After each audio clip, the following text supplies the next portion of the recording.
Bismillahirrahmanirrahim. Alhamdulillahirabbil alamin. Nahmaduhu wa nusalli wa nusallimu ala rasulil karim wa ala alihi wa sahbihi wa la haula wa la quwwata illa billah. Baik, ini sekarang Abi akan menyampaikan adab sholat yang ketiga. Ya, kita udah rekam yang pertama, kedua, sekarang yang ketiga, yaitu masuk ke bab yang membatalkan sholat. Jadi yang membatalkan sholat ini ada banyak. Nah, cuman Abi juga ngasih beberapa dulu agar kalian bisa menerimanya dulu, hafal dan mengamalkannya. Ya. Pertama, yang membatalkan sholat itu kita berbicara dengan sengaja. Misalnya kita menjawab salam. Ada orang assalamualaikum, dengan sengaja kita jawab, padahal kita lagi dalam sholat, ya kan? Waalaikumsalam, batal sholatnya, ya kan? Nah, yang kedua, kita bergerak, ya kan? Terus menerus, ya, berturut-turut lebih sampai 3 kali. Nah, ya. Gimana caranya walaupun dengan 100 kali, kalau ada orang yang tertutup habis dia keluar, kita kan mau ke tempat mau rapatin. Kalau mau 100 kali habis kita 3 kali kan langkahnya kan udah batas. Iya. Gimana caranya? Ya, jangan sampai 3 kali. Jadi kalau kita mau bergerak, kita mau bergeser, mau maju ke depan, mau mundur ke belakang, ke samping, kiri, kanan, kalau memang dibutuhkan, maka 1 langkah berhenti. Langkah 1 lagi berhenti lagi. Ya. Jadi dengan cara itu gak batal. Dengan cara itu nggak batal. Tapi kalau berturut-turut 1, 2, 3 batal. Ya kan?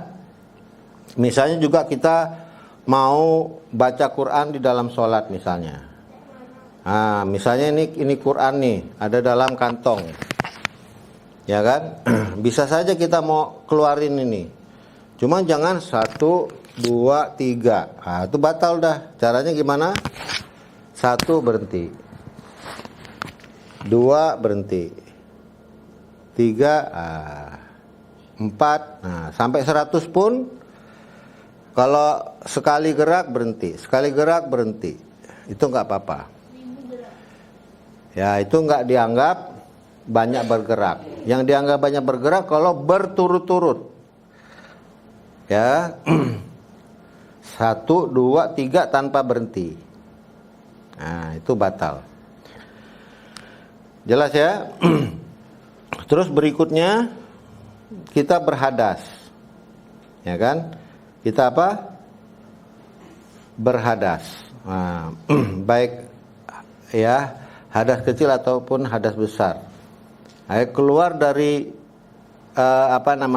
dari lubang, ya kan? Yang dari depan ataupun yang belakang, ya. Kubul atau dubur, keluar dalam bentuk apapun. Nah, apakah itu bentuknya gas, bentuknya cair, bentuknya padat? Kalau keluar dari situ batal sholatnya. Terus berikutnya, meninggalkan salah satu yang wajib dalam sholat, atau yang meninggalkan sesuatu yang rukun. Ya, nah, rukun itu sama dengan wajib. Misalnya contohnya apa? Ya, kita dengan sengaja kita nggak baca Fatihah karena buru-buru, nggak usah baca Fatihah aja dah. Nah, batal sholatnya. Karena buru-buru kita nggak tumak nina. Karena buru-buru, ya kan, kita nggak sujud. Nah, itu 1 aja langsung batal. Ya kan? Yang berikutnya adalah, ya. Bukannya tumak ninah itu sunnah? Tumak nina sunnah atau wajib? wajib. Ya kan? Nah, jadi kalau nggak tumanina, ya kan, nggak berdiam sejenak, ketika kita ruku, kita i'tidal, kita sujud, maka batal sholatnya. Ya. Berikutnya apa? Terbuka aurat. Dan kita nggak segera menutup. Misalnya terbuka aurat gara-gara kena angin. Ya kan? Nah, atau celananya melorot tadi. Ya kan? Kalau apa? Putus itu gimana? Ya makanya harus segera ditutup. Jangan didiamin aja. Segera ditutup. Kalau segera ditutup nggak apa-apa. Tapi kalau udah terbuka aurat didiamin aja, batal sholatnya. Setelah itu merubah niat. Nah misalnya kita udah niat nih, Allahu Akbar, dalam hati kita bilang sengaja aku sholat 4 rakaat zuhur bersama imam, ya kan, karena engkau ya Allah. Nah, kita di rakaat pertama kita ingat deh, rupanya kita nih udah asar nih, ya kan. Sedangkan kita niatnya zuhur, terus kita rubah. Kalau gitu nih sholatnya untuk sholat zuhur aja, batal. Jadi niat nggak boleh dirubah ketika sudah takbir, ya kan. Jadi kita terusin aja, jangan jangan kita rubah-rubah niatnya. Lalu membelakangi kiblat, ya, membelakangi kiblat, apalagi dengan sengaja, ya. Kalau enggak kita sengaja, seperti di waktu yang lalu Abi pernah jelasin, apabila kita misalnya contohnya, ya kan, kita nggak tahu nih arah kiblat, kita ada di lapangan yang luas sekali, ya, di padang pasir atau di pantai yang nggak ada arah kiblat, mau tanya sama orang nggak bisa, ya kan. Nah, sedangkan udah masuk waktu sholat, kita tahu, oh ini udah waktu zuhur nih, ya kan. Buktinya apa? Buktinya nih bayangan kita nggak ada nih, matahari juga tepat di atas kita nih. Ini udah masuk zuhur berarti nih, udah harus segera sholat, ya kan. Tapi kita nggak tahu kiblatnya, udah kita istihad aja, kita yakin aja bahwa kiblatnya ke arah sana misalnya, ya. Kalau ragu-ragu batal. Kalau kita nggak yakin ini sebenarnya ke sana, ke depan atau ke belakang ya, atau ke samping ya, ke kiri, ke kanan, ragu-ragu tuh kita sholat, nah nggak, batal sholatnya. Ya.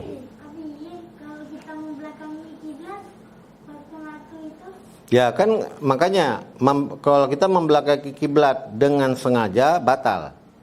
Tapi kalau nggak sengaja tadi, karena memang kita nggak tahu, terus kita akhirnya membelakangi kiblat, kita sholat, kita paling udah yakin nih bahwa sholatnya sebenarnya ke sana. Ternyata membelakangi kiblat itu sebaliknya, nggak batal, karena nggak disengaja, ya kan. Setelah itu makan dan minum, walaupun sebiji sawi,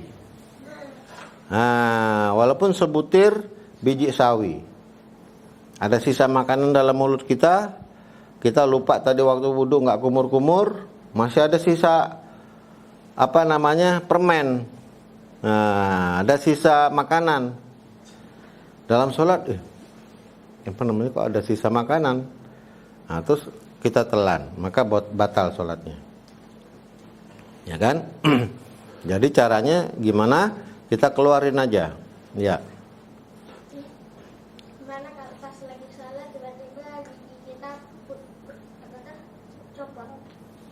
Giginya copot, ya nggak apa-apa, ya kan? Nah, giginya copot, jangan kita telan, kita ambil aja 1, ya kan? 2, 3 kantongin. Nah, yang penting jangan bergerak kebanyakan, lebih dari 3 kali batal, ya. Apanya? Kan ada darah. Ya, darahnya ditelan aja nggak apa-apa. Biasanya kan kalau begitu juga nggak sampai berdarah begitu kan, bukan dicabut dia copot begitu aja. Kalau copot begitu aja biasanya nggak berdarah. Ataupun kalau berdarah pun sedikit, nggak banyak darahnya. Nah kalau darahnya itu dia seperti ludah, ditelan aja nggak apa-apa. Ya kan? Kan nelan ludah batal nggak? Enggak. Nggak batal. Ya, yang penting giginya tadi jangan ditelan. Ya kan? Nah, tapi diambil tapi jangan banyak geraknya. Nah, jelas ya? Oke, pertanyaan? Ya, jadi ingat bahwa sholat ini ya sekali lagi dia apa? Dia merupakan tiang agama ya. Dia seperti kepala pada badan ya. Jadi setiap dari kita harus melatih diri. Jika kepalanya busuk, ya semuanya jadi busuk. Iya, iya kan? Kalau orang nggak ada kepala bagaimana? Nggak bisa dianggap orang. Ya nggak bisa dibilang orang. Kalau tanpa tangan, tanpa kaki, ya kan? Nah itu apa namanya? Masih bisa dibilang orang. Orang cacat. Tapi kalau orang nggak ada kepala bisa dibilang cacat nggak? Enggak, ya kan? Ya, jadi Allah Subhanahu Wa Taala dalam Quran, Inna sholata tanha anil fahsya iwal munkar, kata Allah. Sesungguhnya sholat itu mencegah daripada perbuatan keji dan mungkar, perbuatan jahat, ya perbuatan yang dilarang oleh agama, ya kan? Nah, jadi kita ingat-ingat, kok kita nih masih berkata-kata kotor ya. Oh, berarti sholat kita masih belum benar. Nah, karena Allah katakan tadi kan, inna sholata, sesungguhnya sholat itu tanha. Nah, bisa mencegah anil fahsya iwal munkar. Jadi kalau kita masih membuat hal-hal yang apa namanya, yang menjadikan itu sebuah dosa, perbuatan haram, itu gara-gara apa? Sholat kita masih belum benar. Nah, rukuknya belum benar, masih nggak tumak ninah, ya masih main-main dalam sholat, masih nggak khusyuk. Jadi, ya kan? Kalau apa namanya? Kalau sholatnya benar, pastinya nanti dia akan mampu mencegah dirinya daripada perbuatan yang keji dan mungkar. Jelas? Pertanyaan? Ya. Rukun itu apa? Rukun itu bahasa Arab. Rukun artinya tiang. Rukun artinya tiang. Nah, jadi kalau dikatakan ya, rukun-rukun sholat apa? Nah, berarti tiang-tiangnya sholat apa? Wajib-wajibnya sholat apa? Ya kan? Jelas ya? Cukup? Ya? Ya. Kalau misalnya kita lagi salat gitu, terus tiba-tiba ada anak-anak lari asal kita ngedorong sampai jatuh, itu gimana? Enggak apa-apa. Kalau nggak sengaja nggak apa-apa. Ya kan? Kalau nggak sengaja nggak apa-apa. Ya? Ya pasti batal lah. Kalau kita sengaja jatuhin diri atau teman kita sengaja memang main-main sama kita, ya kita dorong dia duluan terus dia main dorong-dorongan, ya batal karena sengaja. Ya tapi kalau kita nggak sengaja dijahatin sama orang, didorongnya sengaja, ya kalau sampai jatuh pun nggak batal, kita berdiri aja tenang-tenang, asal jangan terlalu banyak bergerak. Ya. Kayak gini, kayak bertiga tuh. Dia, ya kan, yang penting jangan berturut-turut. Nah, terus ada satu lagi yang juga penting sebelum kita akhiri, bahwa kita tidak boleh mendahului imam ataupun ketinggalan daripada imam 2 kali perkataan ataupun perbuatan dalam sholat. Ya misalnya imam belum takbir nih, kita Allahu Akbar duluan, sholatnya batal. Tunggu sampai imam Allahu Akbar baru kita Allahu Akbar. Tunggu imam Allahu Akbar ruku baru kita ruku. Kita harus ikut imam, ya kan? Atau sebaliknya, imam udah Allahu Akbar, kita tenang-tenang aja deh. Dia udah ruku, tenang-tenang aja deh. Udah sujud, tenang-tenang baru kita baru kita takbir. Itu bisa batal, kecuali ada alasan lain. Misalnya kita memang telat, masbuk istilahnya. Kita datang telat, orang udah pada ruku. Nah nggak apa-apa, kita tungguin aja dia sampai berdiri. Imam Allahu Akbar, kita Allahu Akbar. Jadi nggak boleh mendahului imam, ataupun kita terlambat, ya kan, daripada rukun-rukunnya sholat. 2 kali nggak boleh. Misalnya apa? Imam udah Allahu Akbar untuk ruku, kita diam aja, kita nggak ruku, masih sibuk baca Quran. Dia itidal, ya kan, kita sibuk baca Quran. Tanggung Fatihahnya belum habis nih, gitu kan. Begitu udah yang ketiga, imam udah sujud, kita nggak ikut juga, batal. Jadi telat nggak boleh, lebih dulu dari imam nggak boleh. Ya. Kalau cuma 1 kali? Nggak apa-apa kalau cuma 1 kali. Jadi imam misalnya Allahu Akbar ruku, ya, kita masih belum. Nah begitu dia Allahu Akbar untuk itidal, kita udah harus segera ruku. Ya. Disengajain nggak ikut tuh gimana maksudnya? Kan imam ruku, dia nggak ikut ruku, disengajain. Dia makanya ini sengaja dia sengaja dia nggak ikut gara-gara alasannya apa? Misalnya dia mau baca Fatihah nih supaya tanggung nih, Fatihahnya belum selesai. Imam ruku dia masih baca Fatihah, ya kan? Imam itidal dia masih baca Fatihah. Imam sujud dia baru mau ruku, batal. Ya.